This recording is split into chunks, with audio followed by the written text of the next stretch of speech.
देखो, जो हो गया सो हो गया, अब उसको बिल्कुल भी नहीं बदल सकते। इस सीरीज के अंदर दो एक से पीछे हो गए हैं। अब टाइम है भाई आगे बढ़ने का, चौथे टेस्ट मैच के अंदर, जो कि इस सीरीज का सेकंड लास्ट टेस्ट मैच है। और ये टेस्ट मैच मैनचेस्टर के ओल्ड ट्रैफर्ड के मैदान के ऊपर खेला जाएगा। और इस मैदान के ऊपर टीम इंडिया का जो रिकॉर्ड है ना भाई साहब, बेहद दुखद वाली फीलिंग आती है इसको देखकर कि मतलब इस मैदान के ऊपर हमने एक मुकाबला भी नहीं जीता आज तक। एक मुकाबला जिसे कह रहे हैं, जैसे एजबेस्टन में हमने कम से कम एक मुकाबला तो जीता था पहले, लेकिन वो भी हमने इस मैदान के ऊपर कभी जीता ही नहीं है। 9 मुकाबले हुए हैं जिसमें से 4 मुकाबलों में मिली हार और 5 मुकाबले जो ड्रॉ हुए ना। तो भाई साहब ये तो मतलब एकदम से वाली फीलिंग आ गई, मतलब कैसे शॉक वाली फीलिंग आ गई। मतलब शॉक है, मतलब इस मैदान में हम लोग एक मैच भी नहीं जीते। और जब पिछले साल दौरा करने आए थे 2014 में, तो भाई साहब इंडिया का इतना बुरा हाल हुआ था और इंग्लैंड ने एक ही पारी से और 54 रनों से ये मैच को जीत लिया था। उस मैच के हीरो रहे थे बेन स्टोक्स कर रहा हूँ यार, वो स्टुअर्ट ब्रॉड।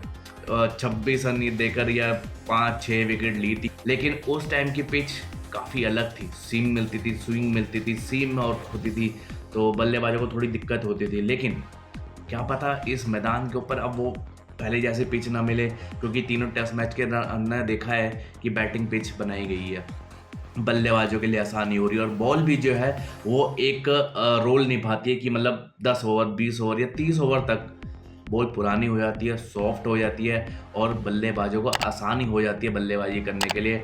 और यहाँ पर बॉलर्स जो है ना बिल्कुल खस्ता हो जाता है कि मतलब वो विकेट ही नहीं ले पाते। तो बॉलर्स को ज़्यादा परेशानी हो रही है इस टेस्ट सीरीज़ के अंदर कि वो विकेट नहीं ले पा रहे। लेकिन बल्लेबाजों के लिए थोड़ी आसान हो जाता है कि जब वेदर फोरकास्ट थोड़ा सा आसमान में बादल छाए होते हैं, जब थोड़ी सी सीम मिलती है पेसर्स को, लेकिन उस अगर धूप निकल जाती है तो फिर तो नामुमकिन सा लगता है कि अरे फिर तो क्या ही हो गया। तो बातचीत करते हैं इसके बारे में। और प्लेइंग 11 क्या होनी चाहिए टीम इंडिया की, अगर आपको पता है प्लेइंग 11 कौन सी खेलनी चाहिए चौथे टेस्ट मैच के अंदर, जल्दी से कमेंट करके बताओ। बाकी तो मैं बता ही रहा हूँ कि प्लेइंग 11 कौन सी खेलनी चाहिए। और बातचीत करते हैं इसके ऊपर। तो हेलो जी, राम राम भाई सभी लोगों का। आई होप आप लोग सभी बढ़िया होंगे, मस्त होंगे और तंदुरुस्त होंगे। और आप सभी लोगों का ना फिर से स्वागत है निखिल बच्चस ब्लॉग्स में। भाई चैनल को सब्सक्राइब कर दो, वीडियो को लाइक कर दो। प्लेइंग 11 कौन सी होनी है चौथे टेस्ट मैच के अंदर। देखो पहले के 5 खिलाड़ी ना बिल्कुल पक्के हैं, उनमें से कोई भी चेंज नहीं होने वाला। मैं लिख के गारंटी दे रहा हूँ। आप जितना भी कह लो कि करुण नायर को चेंज करो, करुण नायर को बदलो, करुण नायर की जगह भाई किसको लाओगे?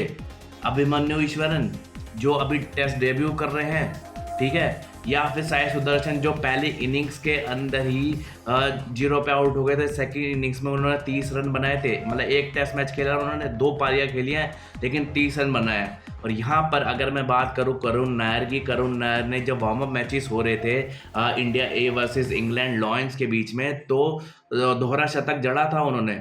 तो यहाँ पर करुण नायर के पास में एक्सपीरियंस भी है और उनके पास में बल्लेबाजी भी है। वो कब अपनी बल्लेबाजी दिखा दे किसी को कुछ नहीं पता। लेकिन यहाँ पे साई सुदर्शन या अभिमन्यु ईश्वरन की बात हो रही है कि अगर करुण नायर को रिप्लेसमेंट करें तो कौन कर सकता है? साई सुदर्शन को लाना चाहिए। साई सुदर्शन भाई अभी एक ही टेस्ट मैच खेला है, उसका टेस्ट डेब्यू था। तो देख लो भाई, अगर साई सुदर्शन भी नहीं चला तो फिर क्या कहोगे यार, मतलब अरे यार किसको ले लिया, क्या हो गया ये, मतलब किसी और अभिमन्यु को लेना चाहिए था। चलो अभिमन्यु को भी खिला देते, लेकिन वो भी आउट हो गया। फिर अरे यार करुण को ही लेना चाहिए था, कम से कम 20-30 रन तो मार ही रहा था ना, 30 रन तो मार ही रहा था। अरे भाई मतलब क्या भाई रन्स बना रहा है। करुण नायर अभी फॉर्म में नहीं है बिल्कुल भी, कतई फॉर्म में नहीं है। अगर करुण नायर के मैं स्टैट्स भी दिखाऊं तो भाई ये देखो स्टैट्स, उसके स्टैट्स देखो भाई, 20 रन है, 31 रन है, 26 रन है, 40 रन है। सेकंड हाईएस्ट स्कोर तो उसका 40 रन है।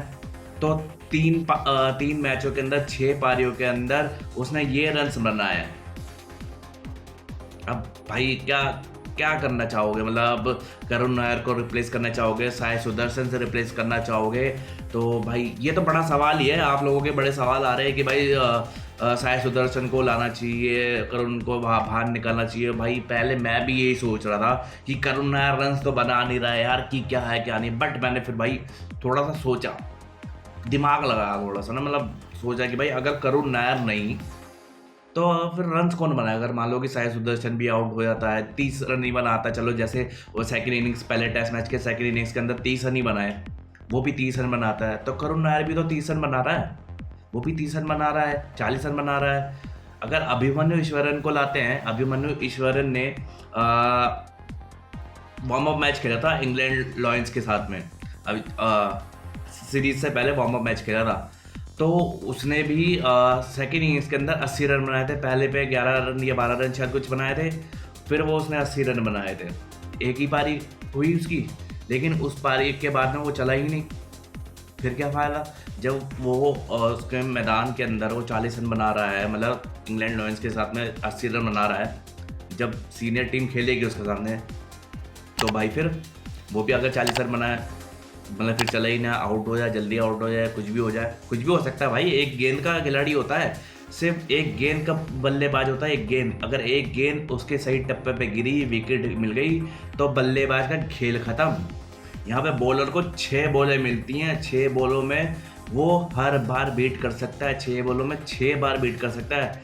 तो प्रोबेबिलिटी भाई बॉलर्स की ज़्यादा है कि यहाँ पर 6 बॉलों पे 6 बार विकेट भी ले सकता है, या वो 6 बार में उसको बीट भी कर सकता है, प्रेशर में ला सकता है। तो यहाँ पर सिर्फ बल्लेबाज का सिर्फ एक गेंद का खेल होता है, एक गेंद का। तो यहाँ पर भाई मेरे को लगता नहीं कि करुण नायर को चेंज भी किया जाएगा, रिप्लेसमेंट भी किया जाएगा, मेरे को कतई बिल्कुल नहीं लगता। आप चाहे जितनी मर्जी बातें कर लो कि करुण नायर को हटा दो, उसको ले आओ, उसको ले आओ, पहले के 5 बल्लेबाज कहीं नहीं जा रहे।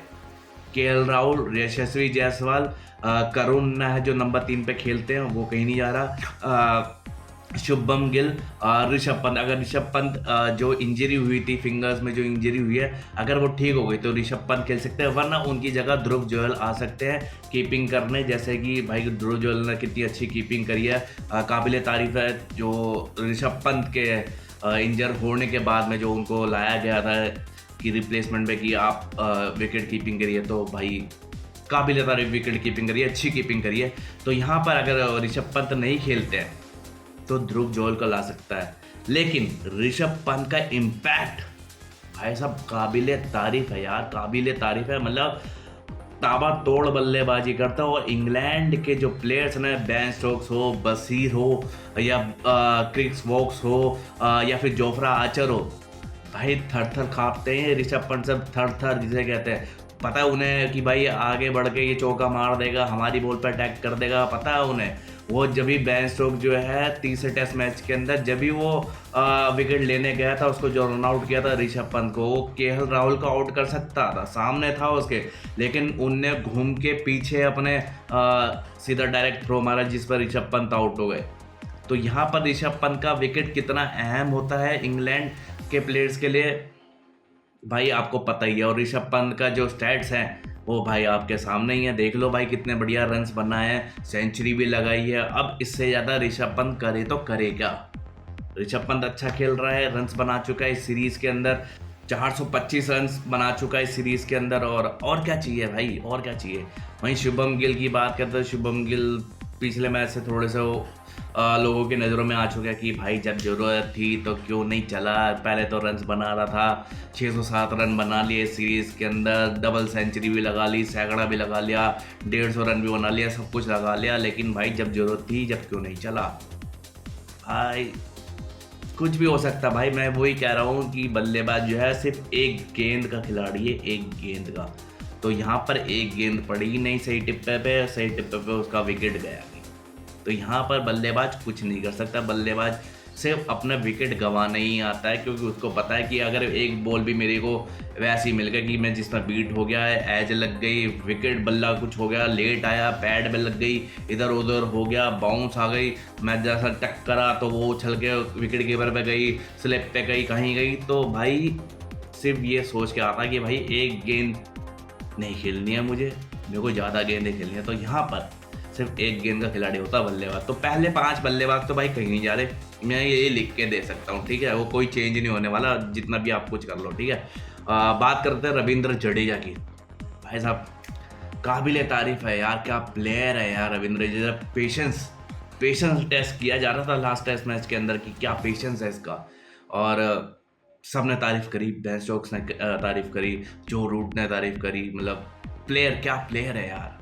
मतलब जहाँ पहले सोचे थे कि पहले सेशन के अंदर ही गेम खत्म हो जाएगा, लेकिन आखिरी सेशन तक जाके रन्स बनाते हैं, क्लोज ले जाते हैं गेम को, लेकिन वहाँ जाकर विकेट फिर भी आउट नहीं होते, विकेट मोहम्मद सिराज की जाती है, लेकिन बैड लक, अनलकी, कुछ भी कह लो, मैच हार गए। और हार गए तो हार गए, लेकिन पिछले 4 इनिंग्स के अंदर अर्धशतकीय पारी खेली है रविंद्र जडेजा ने। पिछले 4 इनिंग्स के अंदर स्टैट्स आपके सामने है भाई, रविंद्र जडेजा के पिछले 4 इनिंग्स के अंदर अर्धशतकीय पारी खेल रहे हैं, चाहे वो 69 रन की हो, 72 रन की हो, 61 रन की हो।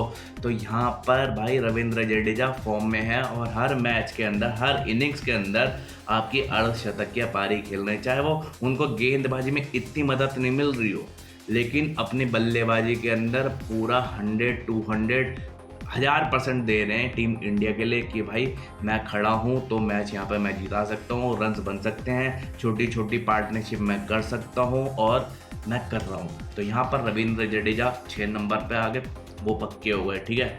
उसके बाद में नीतीश कुमार रेड्डी की बात करें तो इस सीरीज़ के अंदर 45 रन बनाए हैं, हाईएस्ट स्कोर इनका 30 रन है, जो कि सेकंड टेस्ट मैच में आया था। 30 रन शायद उधर ही बनाए थे, या फिर थर्ड टेस्ट में बना, मेरे को याद नहीं है कि मतलब कब बनाया था उन्होंने।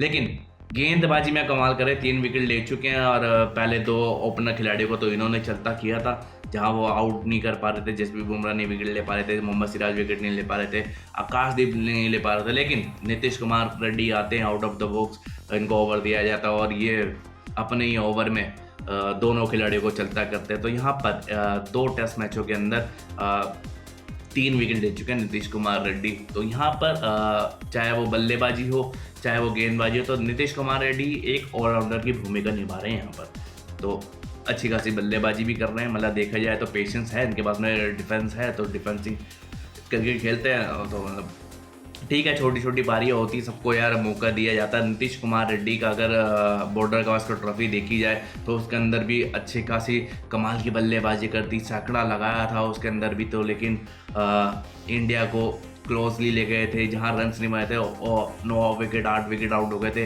लेकिन ये टिके रहे, पार्टनरशिप करी, रन्स बनाए इंडिया के लिए, तो सैकड़ा भी लगाया। तो यहाँ पर नीतीश कुमार रेड्डी वो चीज़ कर सकते हैं जो और कोई बल्लेबाज या गेंदबाज नहीं कर सकता, क्योंकि ये ऑलराउंडर हैं और इनको विकेट भी मिल रही है और लेट स्विंग भी कराते हैं। तो जहाँ से इंग्लैंड के जो प्लेयर्स हैं वो थोड़े से कंफ्यूज हो जाते हैं कि मतलब क्या है क्या नहीं है। तो ये नीतीश कुमार रेड्डी आप क्या याद है 7वें नंबर पे वाशिंगटन सुंदर का भी नाम पक्का, जिस तरह से उन्होंने 4 विकेट लिए हैं पिछले मैच के अंदर। अगर यहाँ पे मैं देखा जाए तो वाशिंगटन सुंदर बल्लेबाजी भी कर लेते हैं और थोड़ा सा पेशेंस भी दिखा लेते हैं, लेकिन अगर यहाँ पे आप बात करें वाशिंगटन सुंदर की जगह कुलदीप यादव का कह रहे हैं कि कुलदीप यादव को खिलाना चाहिए।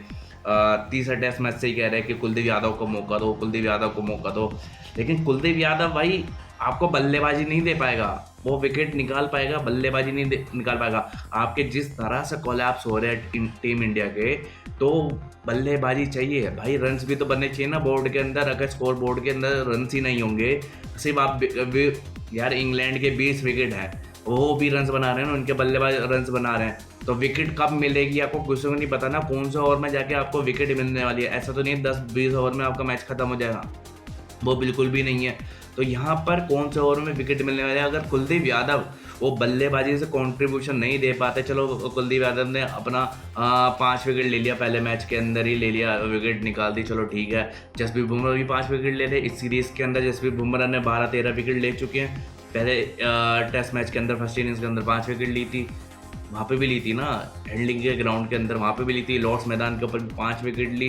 तो यहाँ पर जसप्रीत बुमराह भी अच्छी गेंदबाजी कर रहे हैं, तो जसप्रीत बुमराह तो खेलना बनता है। अब 10 दिन 12 दिन का गैप है इस टेस्ट मैच के अंदर, तो यहाँ पर जसप्रीत बुमराह के ऊपर इतना वर्कलोड मैनेजमेंट भी नहीं होगा कि भाई वर्कलोड मैनेजमेंट करो, ये करो वो करो, तो अभी सही खेल सकते हैं वो, इस वाला टेस्ट मैच में खेल सकते हैं। तो यहाँ पर जसप्रीत बुमराह भी खेलने वाले हैं। तो आकाशदीप, यहाँ मैं किसकी बात कर रहा हूँ, कुलदीप यादव की। अब मैं वही कह रहा हूँ यार कि मतलब बल्लेबाजी चाहिए इंडिया को यार, बल्लेबाजी। अगर आपके स्कोर बोर्ड के ऊपर रन ही नहीं होंगे तो गेंदबाज कब जाके विकेट लेगा बल्लेबाजों की, इंग्लैंड के बल्लेबाजों की, कब जाके विकेट गिरेगी। इतने में तो वो रन्स बना देंगे भाई, इतने में तो रन्स बना देंगे। आप क्या बातें कर रहे हो। तो यहाँ पर वाशिंगटन सुंदर हो सकते हैं क्योंकि ऑलराउंडर की भूमिका निभाते हैं, बल्लेबाजी भी कर लेते हैं और गेंदबाजी भी कर लेते हैं। उनको विकेट भी मिल रही है, ऐसा नहीं है कि विकेट नहीं मिल रही है, विकेट भी मिल रही है और बल्लेबाजी करना जानते हैं। ठीक है, अब बात करते हैं मोहम्मद सिराज की। चलो जसप्रीत बुमराह ही कर लेते हैं, जसप्रीत बुमराह की बीच में अभी बात छिड़े गई थी, तो जसप्रीत बुमराह की ही बात कर लेते हैं। तो इस सीरीज़ के अंदर जैसे कि मैंने बताया भाई 12-13 विकेट ले चुके हैं और 12 विकेट लिए, शायद 13 नहीं 12 विकेट लिए हैं जसप्रीत बुमराह ने। तो जब ये होते हैं तो अलग ही माहौल होता है टीम इंडिया का, कि उन्हें पता है कि जसप्रीत बुमराह है और ये विकेट निकालेंगे। अगर कहीं से विकेट नहीं मिलती तो ये है हमारे पास में भाई, हमको कुछ टेंशन लेने की जरूरत नहीं है। ये विकेट कहीं से भी किसी भी पिच के ऊपर, जहाँ पिच के ऊपर मदद नहीं मिल रही होगी, उस पिच पर ये हमें विकेट निकाल के देंगे। तो यहाँ पर जसप्रीत बुमराह पक्के हैं। उसके बाद ना आ जाते हैं मोहम्मद सिराज। मोहम्मद सिराज का भी अगर देखा जाए तो मोहम्मद सिराज ने क्या पेशेंस दिखाया था यार पिछले टेस्ट मैच के अंदर, लेकिन भाई लकी वो मोमेंट नहीं भुलाया जा सकता, वो कतई भी जहन में रहने वाला है और वो नहीं भुलाया जा सकता। ठीक है, वो मोमेंट को अब छोड़ दो, वो मोमेंट यार हमेशा वो याद आता रहेगा, अनलकी वाला मोमेंट यार वो छोड़ो। लेकिन मोहम्मद सिराज भाई 13 विकेट ले चुके हैं इस सीरीज़ के अंदर, अच्छी खासी गेंदबाजी कर रहे। टेस्ट मैच में देखा था कि पेशेंस दिखाया था और टिक गए थे रविंद्र जडेजा में, पार्टनरशिप कर रहे थे, बॉलें इसकी खेल रही थी। लेकिन ठीक है, हो जाता है, क्रिकेट एक गेम है, कुछ भी हो सकता है गेम के अंदर। तो मोहम्मद सिराज यहाँ पर है लेकिन उनके साथ में आकाशदीप की मैं बात करूँ तो आकाशदीप ने सेकंड टेस्ट मैच के अंदर 10 विकेट निकाले थे। पहले इनिंग्स के अंदर 4 विकेट, दूसरे इनिंग्स के अंदर 6 विकेट लेते हैं, तो पूरे मैच के अंदर 10 विकेट निकाले थे। लेकिन तीसरे टेस्ट मैच के अंदर उनको सिर्फ 1 या 2 विकेट मिलती हैं। आकाशदीप पूरे मैच के अंदर नाकामयाब साबित होते हैं, लेकिन उन्होंने अहम विकेट निकाली थी हैरी ब्रुक की विकेट निकाली थी उन्होंने। तो आकाशदीप की बात करूँ तो 11 विकेट हो जाती है शायद उनकी, 11 से 12 शायद विकेट होंगे। तो मेरे को जहाँ तक ध्यान में आ रहा है कि शायद एक ही विकेट मिली है थर्ड टेस्ट मैच के अंदर, और सेकंड टेस्ट मैच के अंदर 10 विकेट निकाली हैं, वो सबको याद है। तो 11 विकेट निकाली आकाशदीप ने। तो यहाँ पर आकाशदीप या फिर अर्शदीप, कौन सा प्लेयर किसको खिलाना चाहिए। अगर अर्शदीप की मैं फर्स्ट क्लास करियर की बात करूं तो 66 विकेट निकाल चुके हैं वो, और काउंटी क्रिकेट भी खेलते हैं इंग्लैंड में, तो उनको पिच के बारे में पता है, माहौल के बारे में पता है, एनवायरनमेंट के बारे में पता है, हर चीज़ का पता है। तो यहाँ पर अर्शदीप को मौका देना चाहिए, एक बार खिला के देना चाहिए। लेकिन जिस सीरीज़ में हम अब खड़े हैं 2-1 से पीछे, क्या यहाँ पर टीम इंडिया किसी भी बल्लेबाज गेंदबाज को अब रिप्लेस करना चाहेगी? चाहे वो आकाशदीप हो, मोहम्मद सिराज हो, जसप्रीत बुमराह हो, वाशिंगटन सुंदर हो, कोई भी प्लेयर हो, या ऋषभ पंत हो, वो रिप्लेसमेंट करना चाहेगी टीम इंडिया? ये सबसे बड़ा सवाल है कि भाई रिप्लेसमेंट करना चाहोगे? अगर प्लेइंग 11 मेरी देखी जाए तो भाई मेरी ये पूरी फाइनल प्लेइंग 11 है जो इंडिया वो पूरी खिलानी, ये पॉसिबल प्रोबेबल प्लेइंग 11 है ही नहीं। ये मेरे को लगता है कि ये प्लेइंग 11 जरूर खेलेगी चौथे टेस्ट मैच के अंदर, आप चाहे कुछ भी कर लो, वो चेंज नहीं करने वाले, क्योंकि 2-1 से पीछे। अब ओल्ड ट्रैफोर्ड का अगर वेदर फोरकास्ट देखी जाए, अभी भी बहुत बारिश हो रही है, क्लाउडी वेदर है।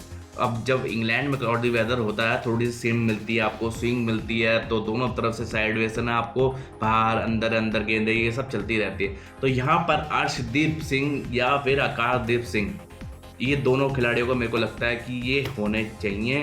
अर्शदीप सिंह को खिला सकते हो क्योंकि लेफ्ट आर्म बॉलर है, इनको एक अलग एंगल मिलता है, ये अलग से स्विंग करा सकते हैं, ये बाहर निकलती है गेंद, अंदर आती है गेंद, ये दोनों वे से आपको स्विंग करते हुए दिखाई दे सकते हैं। लेकिन आकाशदीप की मैं बात करूं तो आकाशदीप राइट हैंड बॉलर है और उनको सिर्फ अंदर आती हुई गेंद मिल सकती है। अगर स्लोप से देखी जाए या फिर सिम से देखी जाए तो वो सिर्फ अंदर बॉल डाल सकते हैं और एक ही जगह पे वो बॉल डाल सकते हैं। लेकिन एंगल चेंज हो जाता है अर्शदीप सिंह के नज़रिए से। तो यहाँ पर अर्शदीप सिंह चौथा टेस्ट मैच खेल सकते हैं, तो इसलिए मैं इनको आकाशदीप और अर्शदीप सिंह के स्लैश में डाल रहा हूँ कि इन दोनों में से एक प्लेयर तो भाई पक्का खेलना चाहिए। अर्शदीप सिंह, मैं जरूर चाहूँगा कि अर्शदीप सिंह खेलना चाहिए। जिस तरह से अभी वेदर फोरकास्ट है और जिस तरह से पिच निकलेगी, कुछ कह नहीं सकते किस तरह से पिच निकलेगी, कि सीम करते हुए निकलेगी या बल्लेबाजी की तरह पिच निकल सकती है। तो यहाँ पर अर्शदीप सिंह या फिर आकाशदीप सिंह में से ऑफ हो सकता है प्लेयर। तो ये प्लेइंग 11 मेरी हो सकती है, और हो सकती है कि मतलब ये है या प्लेइंग 11 ना, फाइनल प्लेइंग 11 है। तो आप लोग बताओ आपकी क्या प्लेइंग 11 है जो तो चौथे टेस्ट मैच के अंदर टीम इंडिया को खिलानी चाहिए। कौन सा प्लेयर है जो आप रिप्लेसमेंट करना चाहेंगे? करुण नायर ऑब्वियसली पहला मेरा नाम, मैं आपको बता दूं कि आप करुण नायर को जरूर रिप्लेसमेंट करना चाहोगे, लेकिन एक बार फिर से सोचिए, सच्ची मैं कह रहा हूँ भाई, सोचो, पहले सोचो, फिर उसके बाद में ना बताओ, ठीक है? कमेंट करना, और वीडियो पसंद आई है तो लाइक कर देना, शेयर कर देना, एंड कमेंट करके जरूर बताना भाई, सब्सक्राइब कर देना मेरे चैनल को, बेल आइकन को जरूर बताना। तो ऐसे वीडियोस आपके पास में आते रहेंगे, और ब्लॉग्स भी आते रहेंगे भाई। ब्लॉग्स भी मैं बनाऊंगा जब मैं ट्रैवल करूँगा कहीं पे, तो कहीं मैं मैचेस करने जाऊँगा, ट्रैवल कर रहा हूँ, तो उसके ब्लॉग्स भी मिलेंगे आपको। तो ब्लॉग्स भी देखना और ये वीडियोस भी देखना, क्रिकेट के ऊपर प्रीव्यूज, ये सब चीज़ें, प्रेडिक्शंस वगैरह।